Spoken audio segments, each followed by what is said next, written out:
बार फिर खुशामदीद। बात हो रही थी मौजूदा ख़ास तौर पे सियासी और माशी बहरान और आइनी तौर पे भी। अब चूँकि जो पॉलिटिकल पार्टीज़ हैं वो ये चाह रही हैं इस्लाहात ज़रूरी हैं।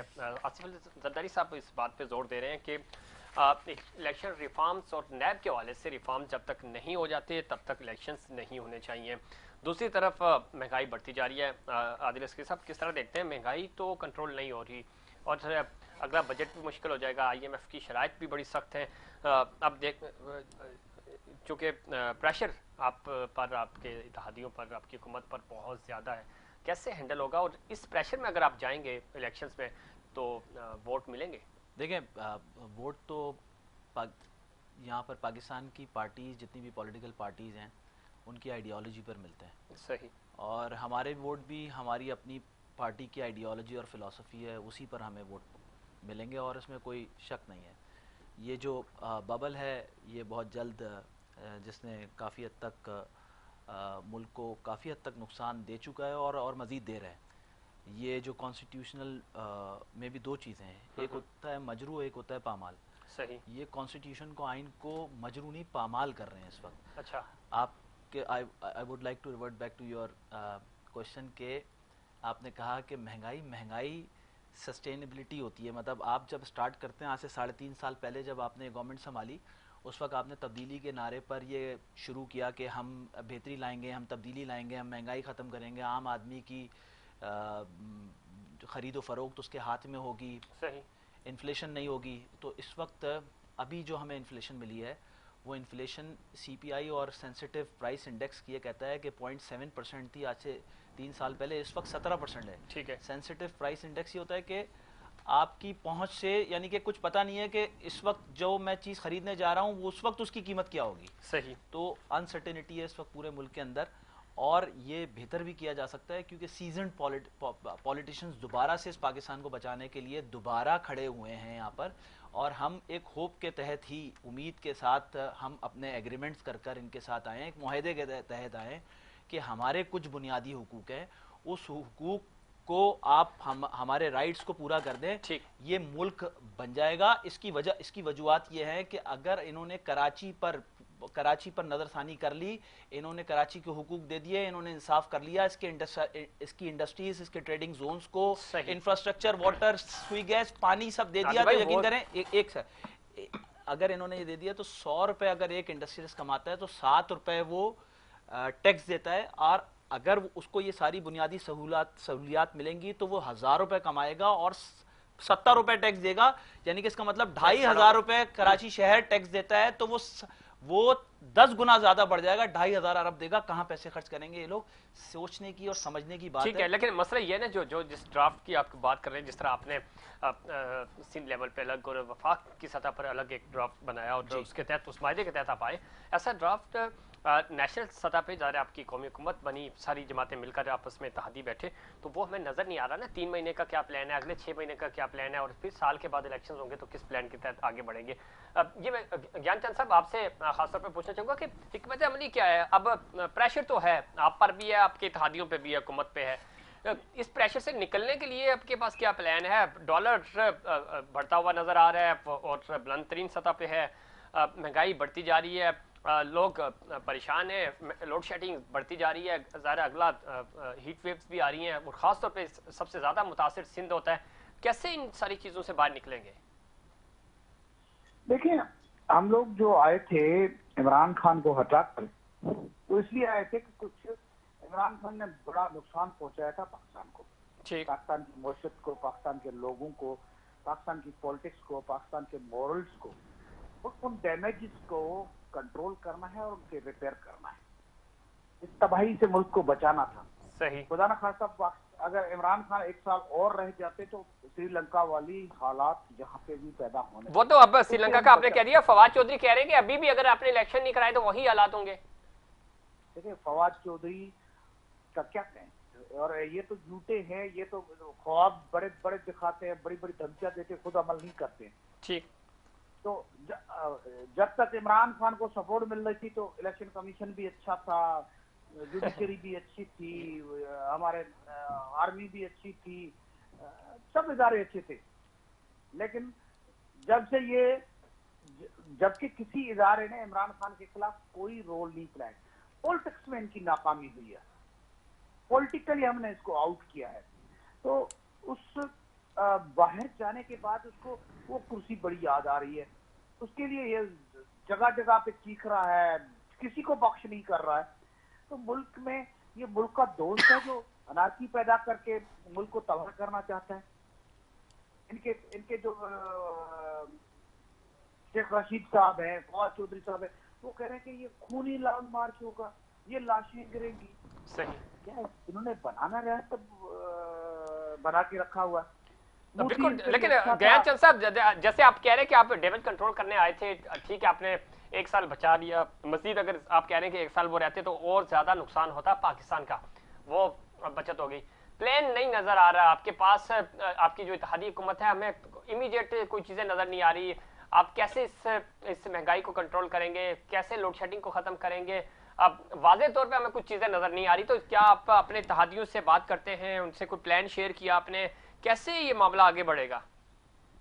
देखिए, अब प्लानिंग जो है वो आखिरी मरहले में जा रही है। अच्छा, हम अब तक तो गवर्नमेंट बनने के बाद ब्रीफिंग ले रहे थे कि इन्होंने कितना नुकसान किया है, कहाँ पे तबाही कितनी मचाई हुई है, वो चीजें ले रहे थे, ब्रीफिंग हो रही थी। अच्छा, अब जाकर आपने आज भी जरदारी साहब की प्रेस कॉन्फ्रेंस सुनी होगी, तो उन्होंने मियां साहब से बात की है। मियां साहब ने अपनी टीम को वहां लंदन बुलाया हुआ है।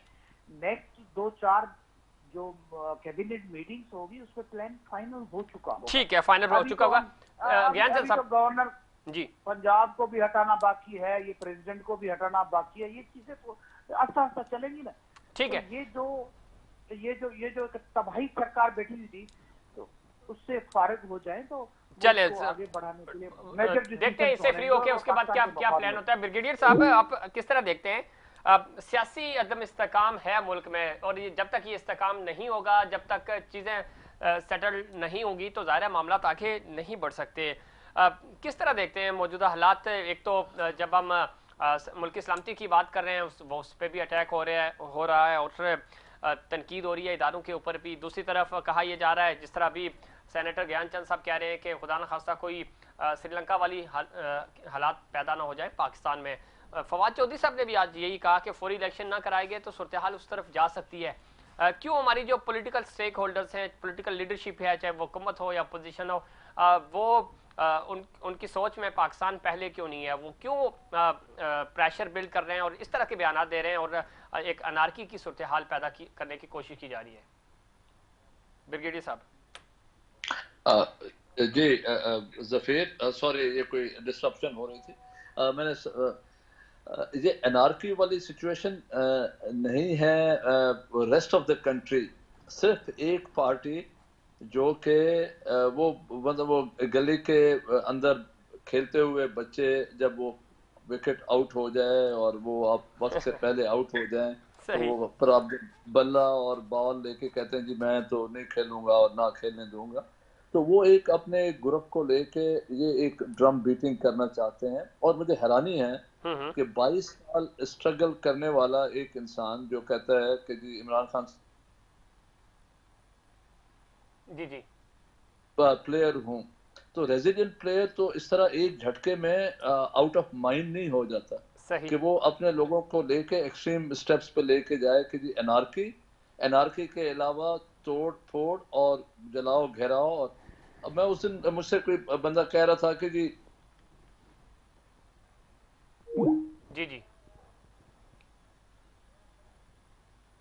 ब्रिगेडियर साहब का रब्ता मुनक़ता हो गया, वो कोशिश करेंगे हमारा रब्ता बहाल हो सके और उनकी गुफ्तगू भी शामिल करेंगे। आदिल अस्करी साहब, मामला जो है जिस तरफ जा रहे हैं, जिस नहज को जा रहे हैं, तनकीद हो रही है, इदारों को भी टारगेट किया जा रहा है और कोई एक इदारे की बात नहीं, हर इदारे को रगड़ा दिया जा रहा है। आप नहीं समझते कि stakeholders, political stakeholders का काम है वो इस वक्त अफ़वाह व तफ़हीम से काम लें, एक म्यूचुअल अंडरस्टैंडिंग के साथ? पाकिस्तान तहरीक इंसाफ पे हमने बड़ी तनकीद की, उनके जो वफाकी वज़रा थे उनका हमेशा एक एटीट्यूड होता था, एटीट्यूड प्रॉब्लम डे फर्स्ट से उनका रहा। ज़ाहिर है वो अपोजिशन से बात करना ही पसंद नहीं करते थे। प्राइम मिनिस्टर खुद शहबाज शरीफ साहब से, चूँकि अपोजिशन लीडर थे, वो उनसे बात नहीं करते थे। ना अपोजिशन के साथ किसी एजेंडे पे साथ बैठते थे। वो हमने देखा कि मखसूस जो इजलास होते थे उसमें भी किसके कहने पे वो बैठते थे, वो सबको पता है।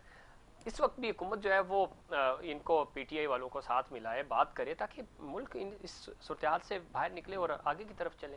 सर अगर कोई बात सुनना चाह रहा हो तो उसको सुनाई जाती है जी। जो आदमी बात सुनना ही नहीं पसंद करता, इगोइस्टिक बिहेवियर में इस हद तक गुजर जाए कि उसको अपना मुल्क, अपने लोग नजर नहीं आ रहे हैं। सही। डॉलर 190 से ऊपर तजावज कर गया है, हालात जो हैं वो मुश्किल से मुश्किल हो रहे हैं।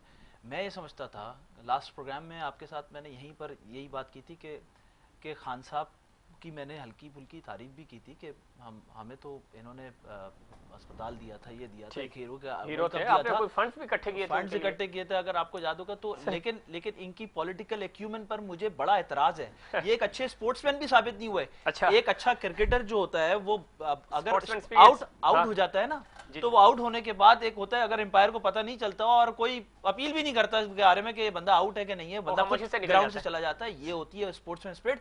12 बजे रात में तो मुझे नजर आया, तो कहते हैं मैंने न्यूट्रल अंपायर दुनिया भर में मुतारिफ कराए। सर मैं आपको यहाँ पर तो उनको न्यूट्रल को एक साइड पर आने की बातें कर रहे हैं, वो कोशिश कर रहे हैं कि न्यूट्रल जो लोग हुए हैं वो वापस अननेचुरल हो जाएं, मतलब वो दोबारा से उसी तरफ आ जाएं। ये तो मैं तो इस एस्टेब्लिशमेंट और इधर के जो अरबाब इख्तियार है उनको सलाम पेश करता हूँ कि उन्होंने 74 साल की हिस्ट्री के अंदर अपनी न्यूट्रलिटी, पूरा पाकिस्तान जानता है कि इस वक्त कौन से लोग जो हैं वो न्यूट्रल हैं।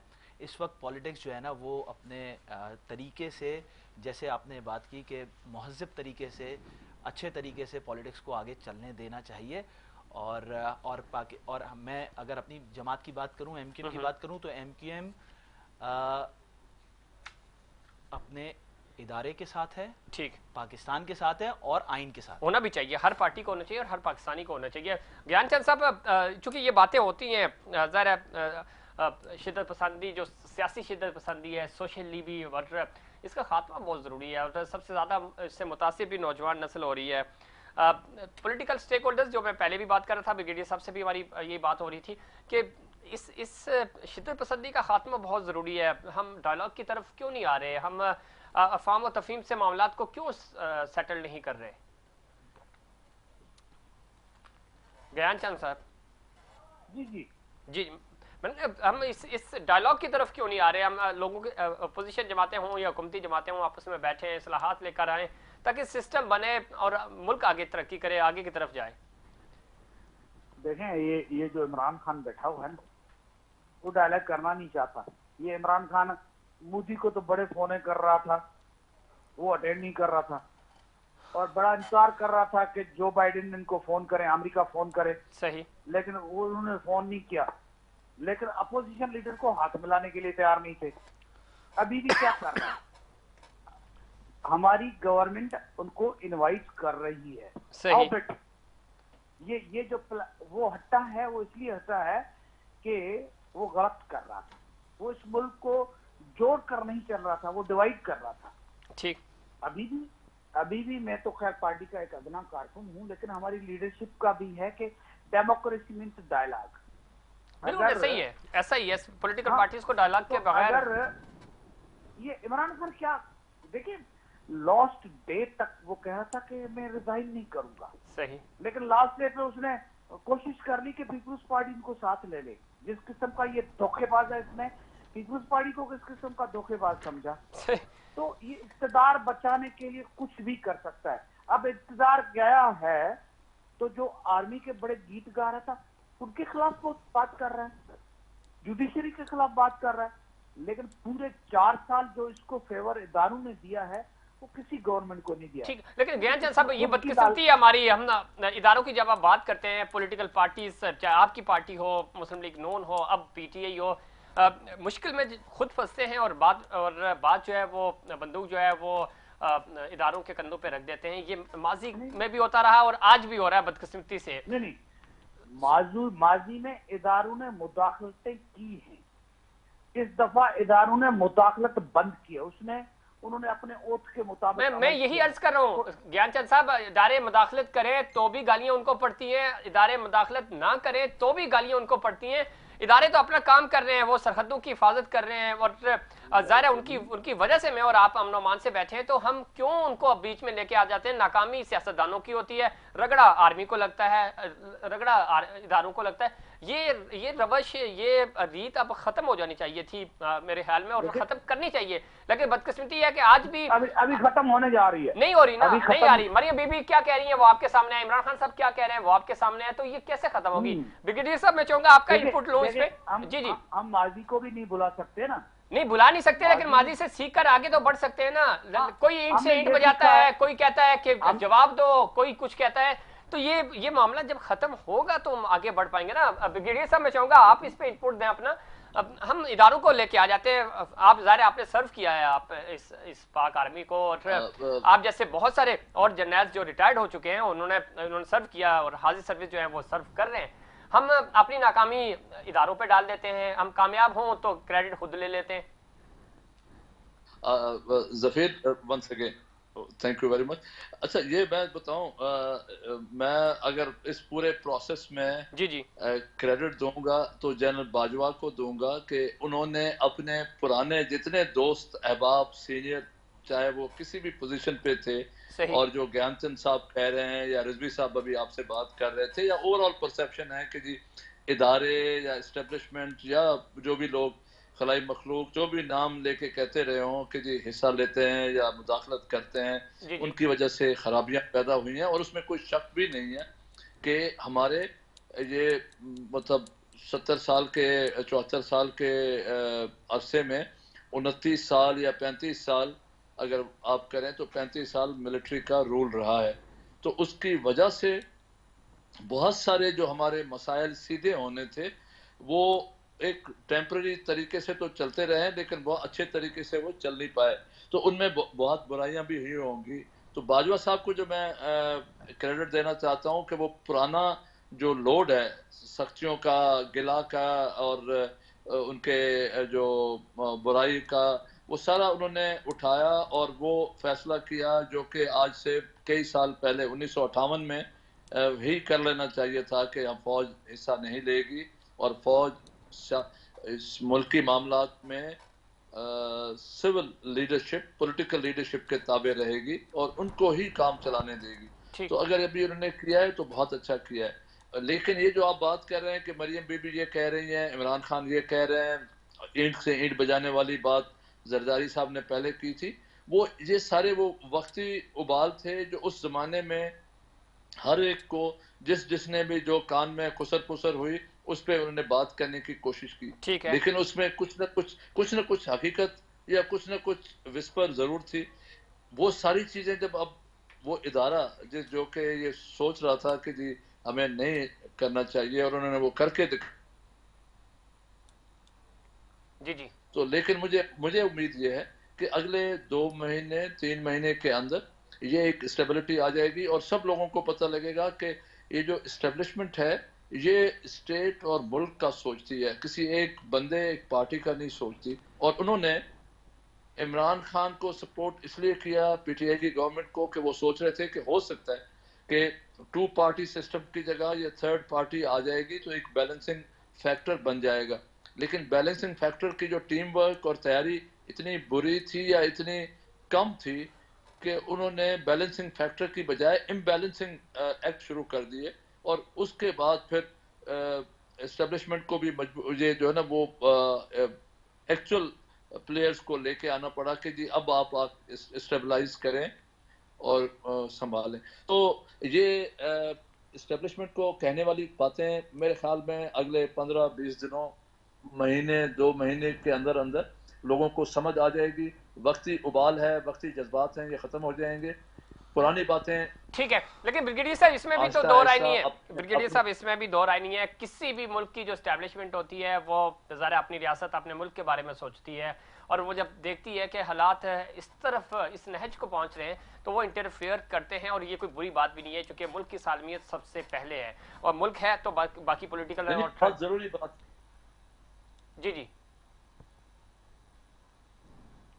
तो ये बताइए जी, तो ये इंटरफेयर तो बनता है, लेकिन मैं ये जो नुक्ता समझने की कोशिश कर रहा था आपसे कि गलती तो पॉलिटिशियंस करते हैं, उसको सुधारने की जब कोशिश की जाती है तो भी ब्लेम आर्मी पे लगाया जाता है, ना करे तो भी ब्लेम आर्मी पे लगाया जाता है।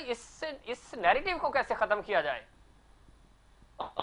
अच्छा, मैं अपना ये बताऊं कि आर्मी की जो टारगेट बनती है और वो लोग उनको इल्ज़ाम तराशी करते हैं, उसकी सबसे बड़ी हमारे पास एक वजह है कि आर्मी किसी न किसी तरह नजर आती रही है,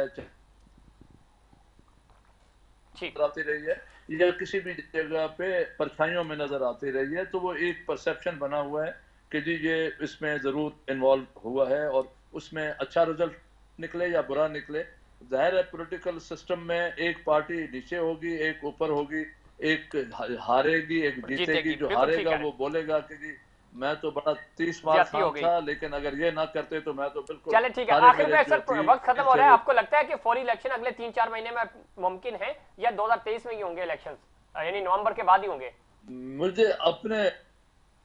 मेरे अपने ख्याल में ये इलेक्शन अगले साल ही होंगे, और अगले साल ही होने चाहिए, ताकि इस गवर्नमेंट को ये जो भी प्रोसेस है इसको स्टेबलाइज करे, क्योंकि ये 4 साल का जो डिस्टेबलाइज बिल्कुल अगले साल 23 में। असली साहब, आपको लगता है इलेक्शन नवंबर से पहले हो जाएंगे, या जिस तरह ब्रिगेडियर साहब कह रहे हैं नेक्स्ट ईयर? देखिए, ये तो मुल्क के अंदर जो अनसर्टेनिटी है इसके अंदर तो मैं तो कुछ नहीं कह सकता कि पहले होंगे या बाद में होंगे।